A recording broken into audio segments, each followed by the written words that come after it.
So thank you for joining us for this webinar on customer segmentation. We are going to be recording this, so the video will be available later for view. So we are going to be sending that out after the presentation.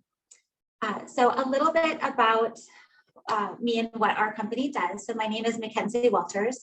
I own StoryStruck Marketing, and we really focus in on customer research and marketing segmentation. So the idea is that by focusing on researching your customers, you can really make an informed decision on marketing strategy. And then as you grow customer segmentation, which is what we'll be talking about today, and then as well as growth strategies. And we'll talk through kind of where segmentation fits in the normal trajectory of a business growth and how to dive into customer segmentation. A little bit more about me. So I actually have a journalism background, which is how we got into marketing research. I worked around the country for 14 years, won a national award, won multiple investigative awards, primarily in newspapers, but I've also worked in television and radio through some partnerships in Florida, as well as live events. And I've covered a presidential campaign, which is a story in itself. Really what I took away is understanding how to understand an audience and how to form really good questions.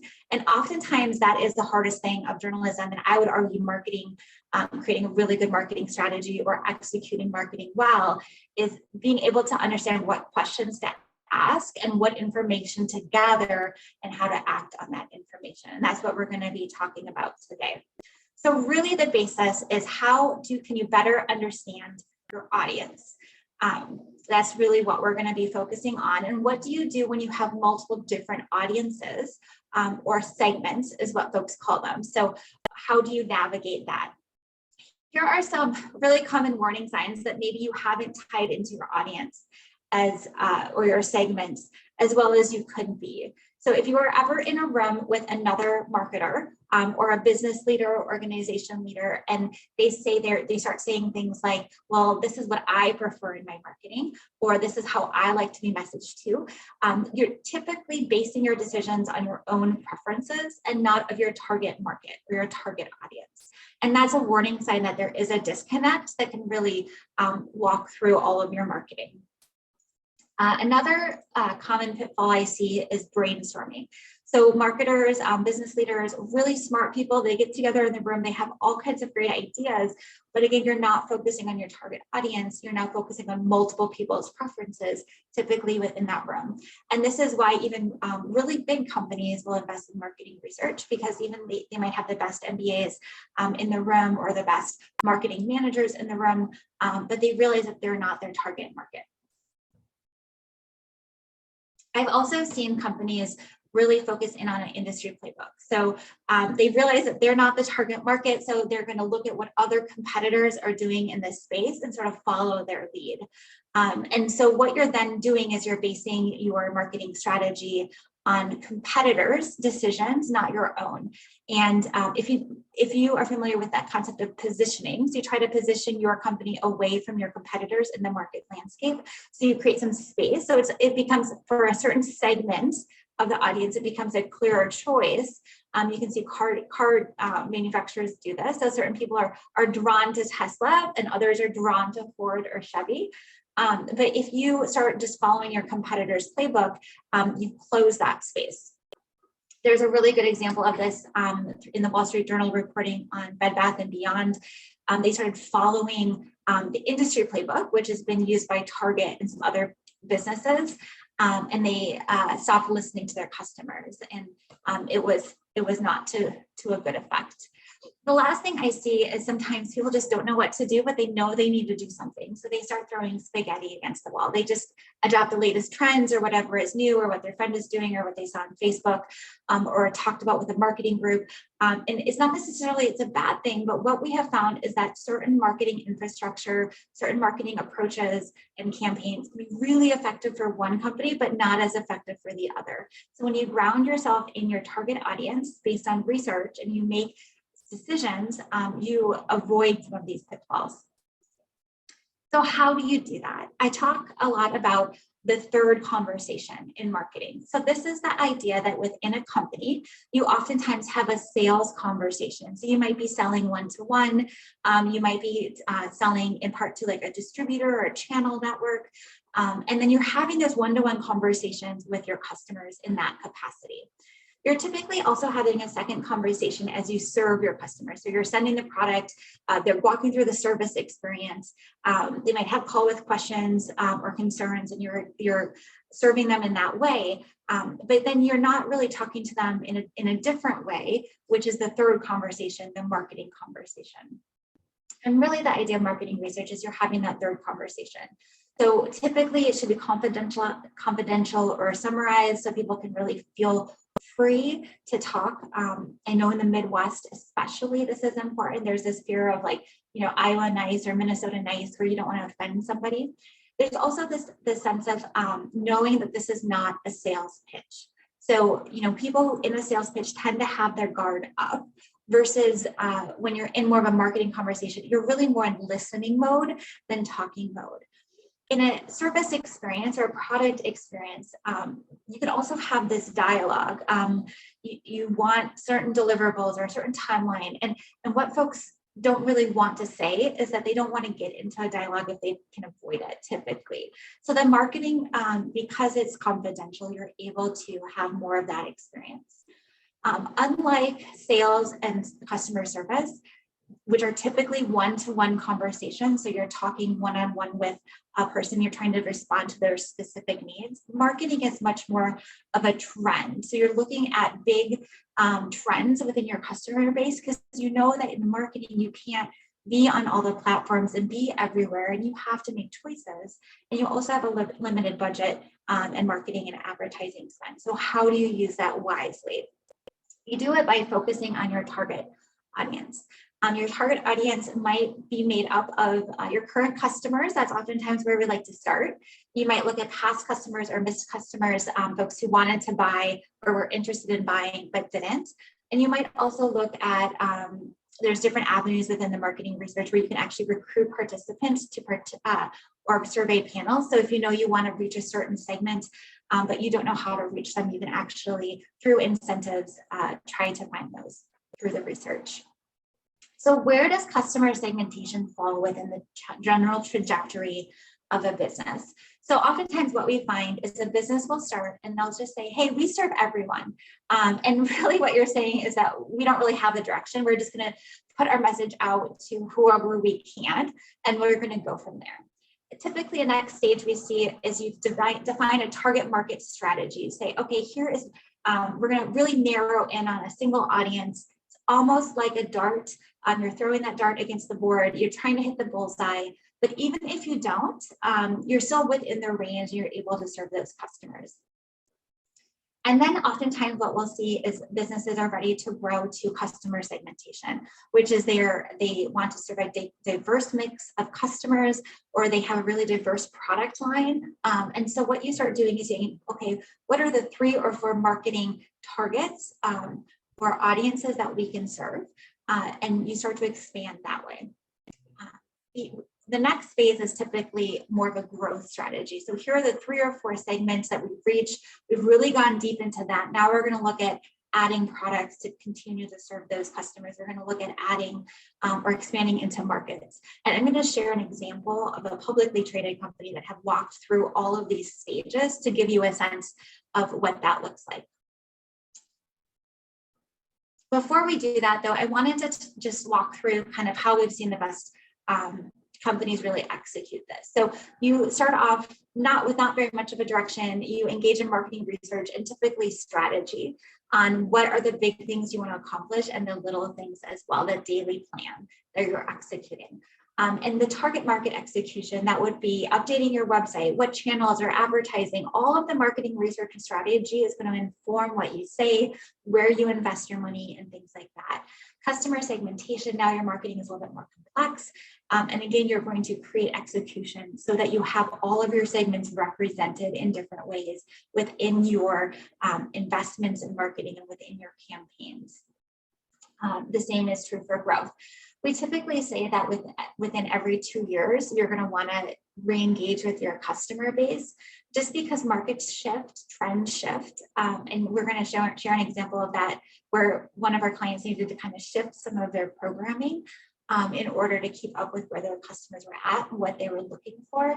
And with the economy and changes in spending as well, every 2 years is a good stepping stone to really keep up with your customer base.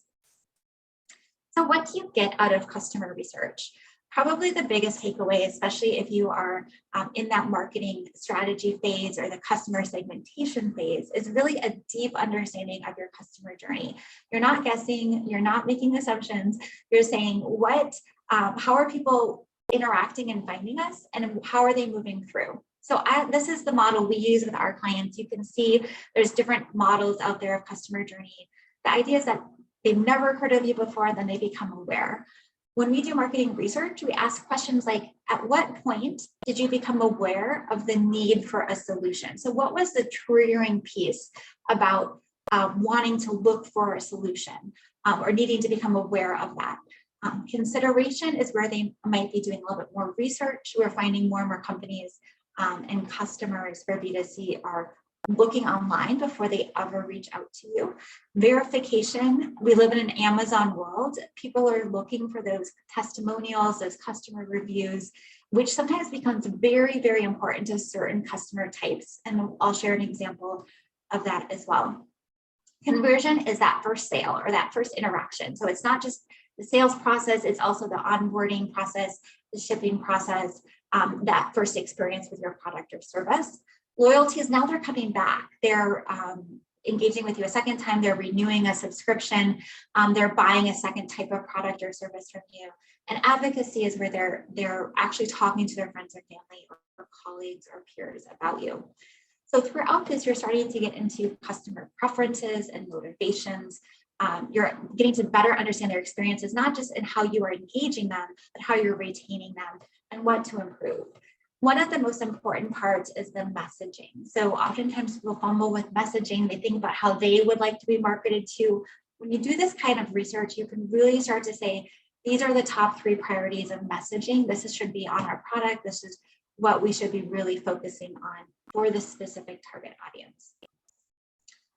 So really the idea of the third conversation is to stop making assumptions. You really, just like you would in sales or in service, you start giving the customer the ability to speak for themselves, but just in a different way because you're looking at trends instead of a one-to-one conversation.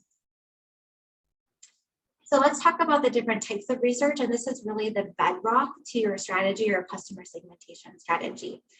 Typically, we would start with one-to-one interviews. So these are very discovery-oriented. They're open-ended questions. They're non-biased. You're not trying to lead someone. This is kind of the hallmark or gold standard of journalism questions. You're really trying to get a sense of what's happening. In journalism, we used to call this pre-reporting or lay of the land. Before I did any sort of big story or investigation or anything like that, I would reach out and talk to people kind of off the record, confidentially, what's really going on? What is kind of happening what question should I be asking? What is your experience? Because if you don't give people their permission to speak openly and freely, you might not understand kind of the complexities. So this gives you a great depth of understanding about your customers. It typically is fewer interviews though, so you have less experience to draw from. Quantitative research, this is the data component. It's typically done through surveys or studies. This is really where you're going to be confirming your findings and you're being able to start measuring over and comparing to over time.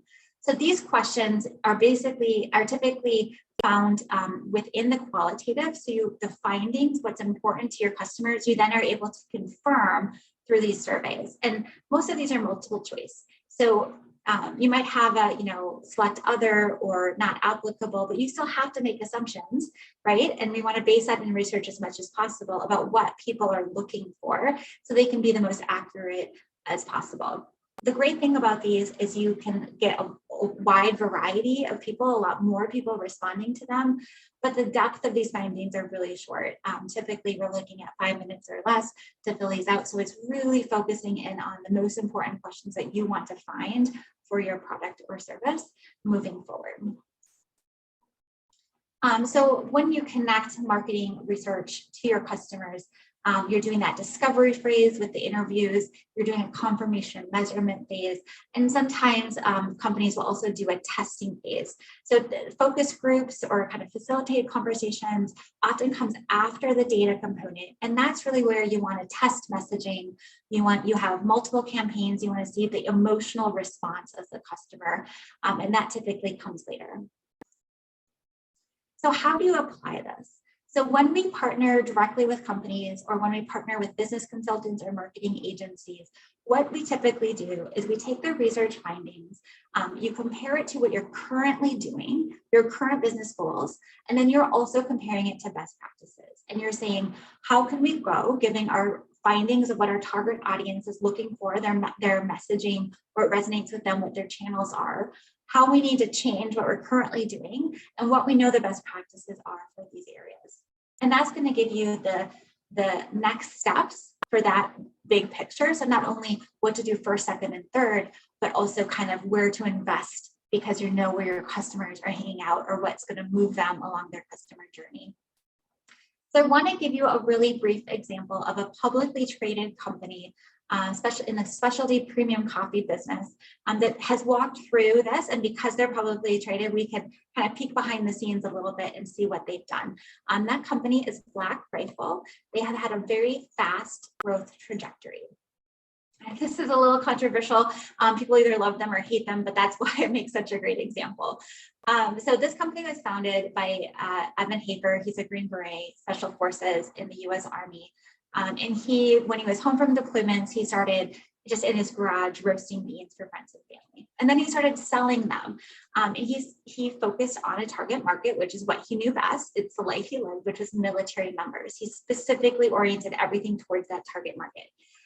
They really caught on the national map, kind of during a time in our country where immigration was still is, but it was as well back then, a hot topic. Starbucks had released this press release saying that they want to hire 10,000 refugees.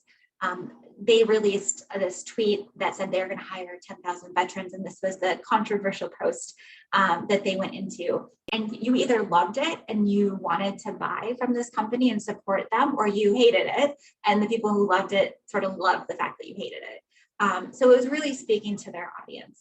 And not every company is as controversial as this one, but I think it's just such a great example.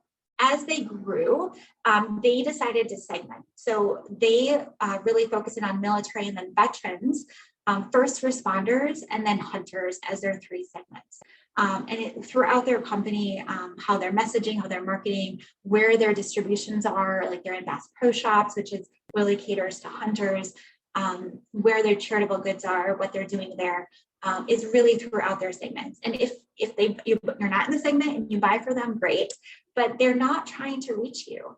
They're trying to reach their segments. And then they have also instituted this growth phase. So now they have their segments, they've really defined their audience, they're serving them well, they have repeat buyers, now they're adding products, now they're expanding markets, but they're continuing to focus on those same segments. So why does this work? This works through the Pareto's principle. So the idea is that you have 20% of people, typically 20% of customers or 20% of products that make up 80% of your revenue. This principle was discovered by an Italian economist. He realized that 20% of people owned 80% of the land, and it's true in business, where you have 20% of the people or products making up 80% of the revenues. And also 20% of people making up 80% of the complaints. So it's a way to look at your business through trends. And it's also the law of diminishing returns. So when you focus on 20% of your customers, either through a targeted market or that marketing segmentation, where you've now developed 3 or 4 different segments you're going to target, and you're really messaging to those different segments, now you're really focusing where you're going to make the most revenue, and you're not focusing on areas that are not bringing in the revenue or profit. So you're focusing on your best sellers, your entry points, things that can really grow your business. And unlike a sales conversation or a service conversation, which is one-to-one, you're really looking at those trends to maximize your investment in your marketing. So here's just a few more examples of how you can apply research and segmentation. So we did a project with pitching manufacturing, he makes pitching mounds up in Minnesota. They really wanted to define their segments, and through the strategy work, the research work, and then how he's executed it, they more than doubled their revenue in a year. And they've also grown a lot more since then. They grew from like 2 to 10 employees, and he has more seasonal and part-time. And it really helped define what some of their segments needed in terms of sales collateral, messaging, and digital marketing spend. We've also worked with the Iowa Association of Business Industry. They are the largest business association in Iowa, I think one of the longest as well. A really diverse mix of members. And so really needed to focus in on how to really target within their efforts, and through our research created a marketing strategy and plan. They launched a new brand because of it. That was one of the things we identified, and they partnered with a different agency that whose expertise is in that area. And then they also made some programming and marketing changes because their customers, their expectations and preferences had shifted over time, and they needed to keep up with those changing expectations based on the marketplace. Another great example, professional services, MF&H is a marketing agency, really diverse customer mix. So they not only serve personal lines of insurance, but also business lines of insurance. And so we worked with them to identify clear marketing targets, helped clarify their messaging, and really create that strategy that was based on their customer journey. So how do you get started with customer segmentation? I wanted to create a really good framework and foundation of everything that goes into it before we got to this, because you really need to do this well and to have the results that you are looking for. There's been some studies that companies can be 30% more profitable if they do customer segmentation well. You have to really look at the ground level of what goes into it. So typically customer segmentation, we would start with marketing objectives. So where is the business currently at in their growth stage, and use the knowledge of your customers that you currently have to help identify a hypothesis of where to start the marketing research. And that's either going to get proven or disproven during their marketing research. We have been in both scenarios. And it's, thank goodness when what you think is not clear or is not actually what your customers think, because then you can adjust it. And that's happened before with some of our clients where they could correct course. We typically start with a sales data analysis because we do want to figure out where that 80% of the revenue or profits are coming from, to really focus in on what they're doing well, and move from there. So just a really simple example. There's obviously more things you can do, but looking at where 20% of your products are making up 80% of your revenue is a good place to start. You can also look up 20% of your customers or industries if you're a B2B, making up 80% of your revenue, to really start to hone in on what your target audience is, or the different types, different segments of your audience.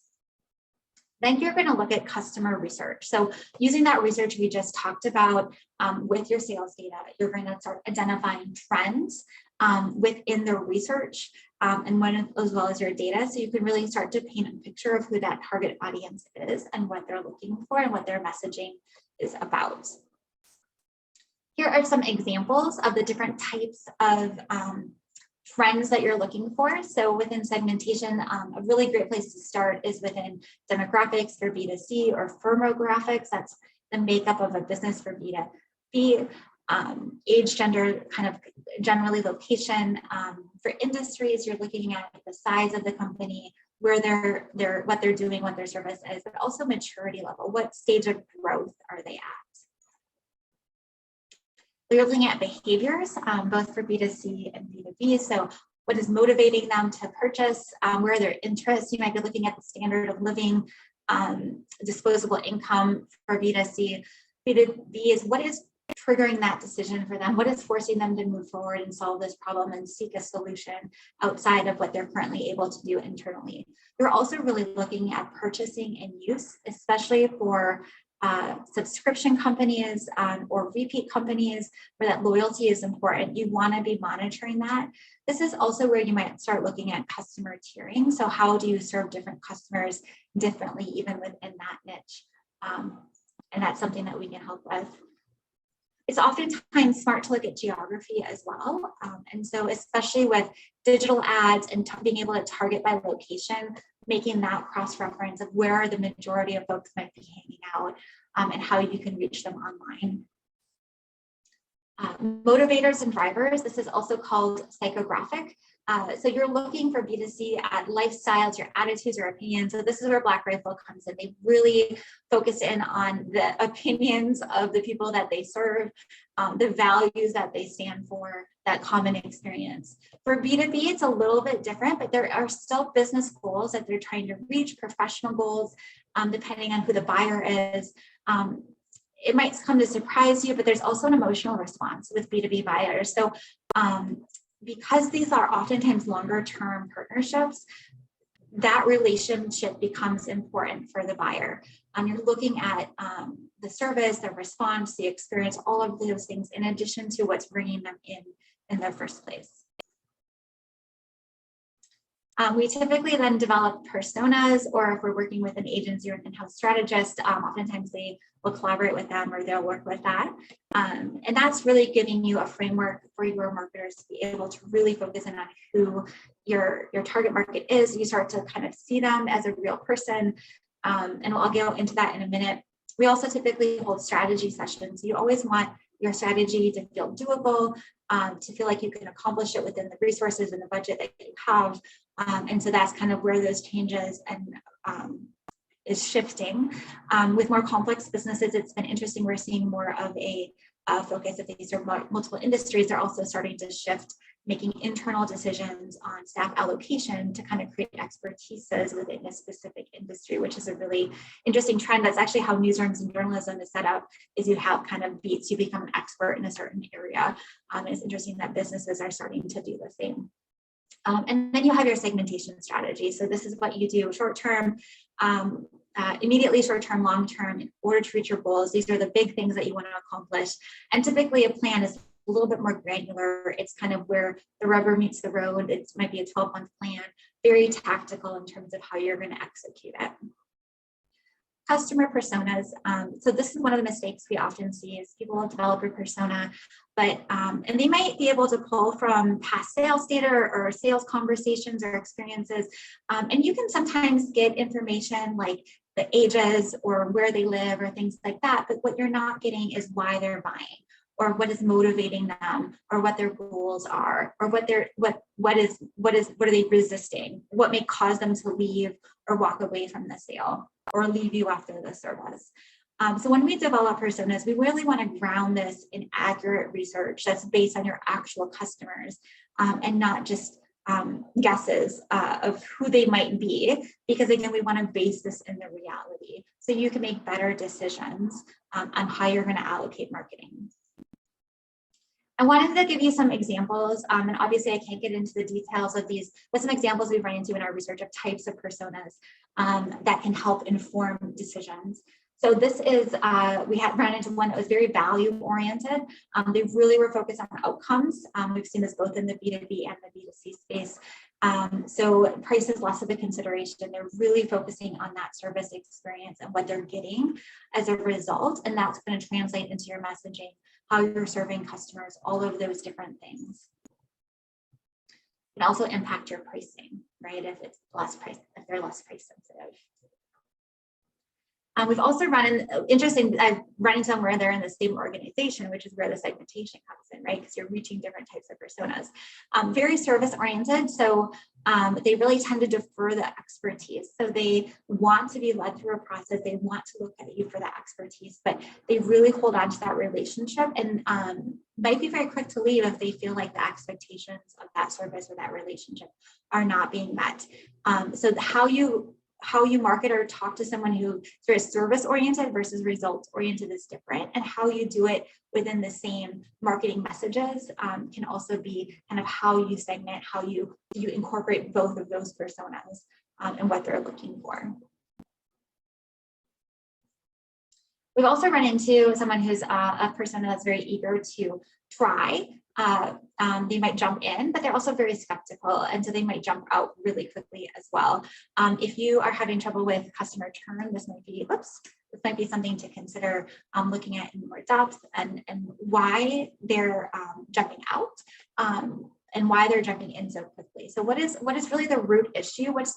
We like to say, what's the question behind the question, or what is the solution they're looking for behind their problem, to really better understand how to serve them well. Another one, research oriented. So these folks were very risk adverse. Again, this isn't in every business, but if it is, this really translates well. So one of the questions we like to ask in our research is sort of a Trojan horse question. It's where do you get your local news or your news, depending on national versus local products. And that can be helpful for marketing or advertising, but what we're really looking for is how do you consume information? Is the local television news or YouTubing, shorts, how you get your news? Then we know video is really important to you. If you are reading the Wall Street Journal or you're reading trade publications, then we know education or in-depth information is important to you. If you're getting it from radio, then you're looking for shorter segments, you might be on the go. Like, we're trying to better understand not just how to reach them, but why they're doing certain things. And this is an example. So one of the examples we found is really research oriented. They were doing a lot of reading a lot of reviews, watching a ton of videos. And sometimes you find examples of, oh, they really need to invest in this specific marketing spend because of their customers. And so we knew to invest there. And the funny thing is that it's not a high cost product, as that was less than $100. You could buy one for less than 25. But yet their customer base was very risk adverse. Now, there's many more types of personas than the ones I'm sharing with you. So I would hate for you to think, oh, these are the ones that apply to us. We just don't know. I just wanted to give you an example of the different types of personas that we have found and how they might apply to different businesses. One of my favorites to find, and we don't always find this, but we always want to work towards it, right, is kind of that true believer. They're happy to advocate for you. They love your product and services, but oftentimes they just don't know how to share. They don't know kind of what is appropriate, or they're having, they would love to be of service to you, but they just don't know what to do in that regard. And that's always wonderful to find, because then you can help leverage those. And so it really, who you are serving, that customer segment is going to change over time, depending on where your customers are at, and also your industry, and as you grow your focus. So just looking through the flow of your customer segmentation. Again, you want to start with the objectives, where you are in your growth, where your current research is at, what you know about your customers. Then you're going to do customer research. You're really going to ground the information in your strategy in the reality of your customer base today. We typically recommend doing research every 2 years, just because trends shift, the economy shift, and it can change over time, and we have found that. You're going to apply that research to the strategy, whether that's a strategy we help with or a marketing agency helps with, or that you do in-house. You really want to ground that research in there and develop your customer segments, your personas, and how you're going to implement those segments in the strategy. And then you get into the execution. And so you really want to be able to say to your marketing agency partners or your internal marketing team, here's what we're doing, what needs to happen, and here are the personas of who we're trying to reach, and here's why we're doing what we're doing, and here's what we think we know about them. And it really creates this alignment between all of your efforts. And that execution includes marketing investment. So where are you investing in your infrastructure, such as your website? If you're looking at updating sales material, if you're investing in social media or digital advertising, how you're doing your branding. We've actually run into cases where a company needed to refresh their name just because it wasn't resonating with what their customers were going after and seeking to them. And you just don't know until you really look at it, but it becomes, you're able to make better decisions. You're able to not only grow your revenue and profit, but you reduce a lot of risk because you're making the decisions based on data.